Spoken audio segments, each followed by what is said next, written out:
ദീപാനിൽ ഒരൊറ്റ ചോദ്യമുള്ളത്, ശബരിമലയുമായി ബന്ധപ്പെട്ട് ഇപ്പോൾ മറ്റൊരു വിവാദം, ഇതൊരു വിവാദമായി തന്നെ ഇതിനകം മാറിക്കഴിഞ്ഞിരിക്കുന്നു. അടുത്ത മാസം 20-നാണ് ഈ ഭക്തസംഗമം എന്ന പേരിൽ ഇടത് സർക്കാർ ഇത്തരമൊരു സമ്മേളനം നടത്തുന്നത്. അതിനെതിരെ പ്രത്യക്ഷമായൊരു പ്രതിഷേധവുമായി കോൺഗ്രസ് ഉണ്ടാകുമോ? കാരണം കോൺഗ്രസ് ഭക്തർക്കൊപ്പം ഉണ്ട് എന്നൊക്കെ പലപ്പോഴും പറയാറുണ്ടെങ്കിലും പ്രത്യക്ഷമായി കാണാറില്ല. അതുകൊണ്ടാണ് ഈ ചോദ്യം. വളരെ വേഗത്തിൽ മറുപടി പറയാം.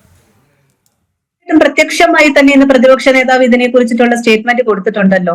പ്രതിപക്ഷ നേതാവ് വളരെ കൃത്യമായിട്ട് പറഞ്ഞിട്ടുണ്ട്, ഈ ഒരു അയ്യപ്പ സമ്മേളനത്തിൽ പങ്കെടുക്കില്ല എന്ന് പറഞ്ഞിട്ടുണ്ട്.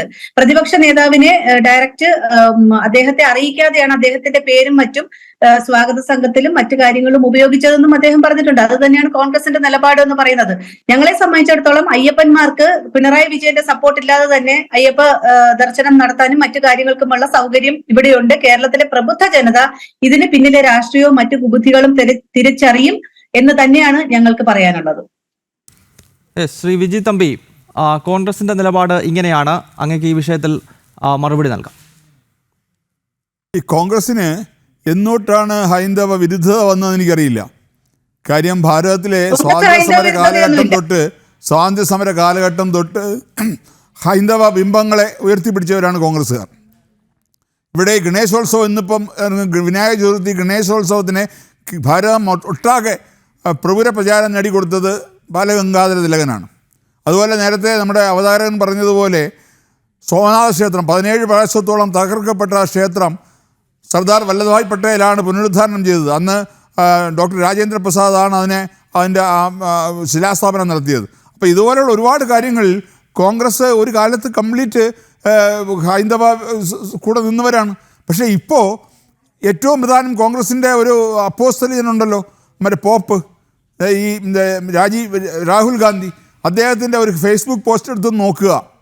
അദ്ദേഹത്തിന് 4 പോസ്റ്റ് ഒന്നിച്ച് നോക്കിയാൽ മതി. അദ്ദേഹം വിനായക ചതുർത്ഥിക്ക് ഒരു ഗ്രീറ്റിംഗ്സ് ഇട്ടിട്ടുണ്ട്. വിനായകനില്ലാതെ എന്ത് ചതുർത്ഥി? ഗണപതി ഇല്ലാതെ ചതുർത്ഥിയുണ്ടോ? വിനായക ചതുർത്ഥിക്ക് വിനായകനില്ല, ശ്രീകൃഷ്ണ ജയന്തിക്ക് ശ്രീകൃഷ്ണനില്ല, രാമനവമിക്ക് ശ്രീരാമനില്ല, നവരാത്രിക്ക് ദേവിയുമില്ല. ഇല്ലാതെയുള്ള പോസ്റ്റുകളാണ് അദ്ദേഹത്തിൻ്റെ ഫേസ്ബുക്കിൽ തന്നെ ഉള്ളതാണ്. അപ്പോൾ ഇതെന്തുകൊണ്ടാണിത്? ഇപ്പം മറ്റു പലരെ പ്രീണിപ്പിക്കാൻ ഹിന്ദുക്കളെ ഏതൊക്കെ രീതിയിൽ ബുദ്ധിമുട്ടിക്കാം എന്ന് എന്താ പറയുക, റിസർച്ച് നടത്തുന്ന ആൾക്കാരാണ് ഈ പറഞ്ഞ CPM-ഉം കോൺഗ്രസ്സുകാരും. ഒരേ തൂവൽ പക്ഷികൾ തന്നെയാണ്, അതിലൊരു സംശയവുമില്ല. പിന്നെ ഇവിടെ പലരും പറഞ്ഞു ശബരിമല പ്രക്ഷോഭ സമയത്ത് കോൺഗ്രസ്സുകാരുടെ, അന്ന് ഒരു കാര്യം ആലോചിച്ച് നോക്കൂ. ശബരിമലയിൽ യുവതീ പ്രവേശന പ്രശ്നം വന്നപ്പോൾ കേരളത്തിലെ ഹൈന്ദവ ജനത ഉണർന്നു. അപ്പോൾ അവിടെ കോൺഗ്രസ്സുകാർ മാത്രമല്ല CPM-ലുള്ള ആൾക്കാരും അതിൽ പങ്കെടുത്തിട്ടുണ്ട്. CPM അനുഭാവികളും CPM പ്രവർത്തകരും ആ അയ്യപ്പ സംഗമത്തിലും അയ്യപ്പ നാമജപ ഘോഷയാത്രകളിലും പങ്കെടുത്തിട്ടുണ്ട്. അവരുടെ ഉള്ളിലെ ഹൈന്ദവീയതയാണത്. അപ്പോൾ അവിടെയാണ് പിണറായി സർക്കാരിന് മനസ്സിലായത്, ഈ ഹിന്ദുക്കൾ ഒന്നാവണമെങ്കിൽ അവിടെ ആത്മീയത വേണം. ആ അയ്യപ്പസ്വാമിയുടെ പേരിലായതുകൊണ്ടാണ് CPM-ലുള്ളവർ പോലും അന്ന് ആ നാമജപ ഘോഷയാത്രകളിൽ പങ്കെടുത്തത്. യഥാർത്ഥ വിശ്വാസികൾ എല്ലായിടത്തും ഉണ്ട്, കോൺഗ്രസ്സിലും ഉണ്ട്, CPM-ലും ഉണ്ട്. പക്ഷേ CPM-ലുള്ളവർക്ക് ആ വിശ്വാസം പുറത്ത് പറയാൻ പേടിയാണ്, ഹിന്ദുക്കൾക്ക് പറയാൻ പേടിയാണ്. മറ്റുള്ളവർക്ക് പ്രശ്നമില്ല. CPM സമ്മേളനത്തിൽ അവിടെ നിസ്കാരത്തിനുള്ള സൗകര്യം ഒരുക്കി കൊടുക്കും. അല്ലെങ്കിൽ അവിടെ ഇപ്പോൾ CPM-കാരനാണെങ്കിൽ അയാളുടെ കുഞ്ഞിന് മാമോദിസം വെക്കാനുള്ള സൗകര്യം ഒരുക്കി കൊടുക്കും.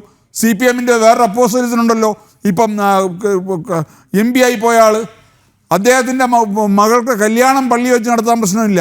ഒരു ഹിന്ദു ക്ഷേത്രത്തിൽ പോയാൽ ഒരു കുറിയിട്ടാൽ CPM-കാർക്ക് വിറയൽ വരും.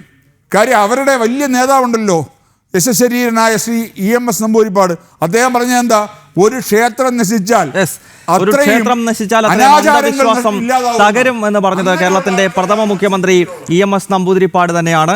അന്നു മുതൽ ശബരിമല ക്ഷേത്രം 1950-ൽ തീവപ്പ് നടത്തിയത് മുതൽ 2018-ൽ അവിടെ ആചാരലംഘനം നടത്തിയതുൾപ്പെടെ കമ്മ്യൂണിസ്റ്റ് സർക്കാരുകൾ എങ്ങനെയൊക്കെ ശബരിമലയെയും അതോടൊപ്പം തന്നെ അത്തരം മഹത്തായ ക്ഷേത്രങ്ങളെയും തകർക്കുവാൻ കേരളത്തിൽ ശ്രമിച്ചു എന്നതിൻ്റെ വലിയൊരു ചരിത്രം തന്നെ നമുക്ക് ചൂണ്ടിക്കാണിക്കാൻ സാധിക്കും.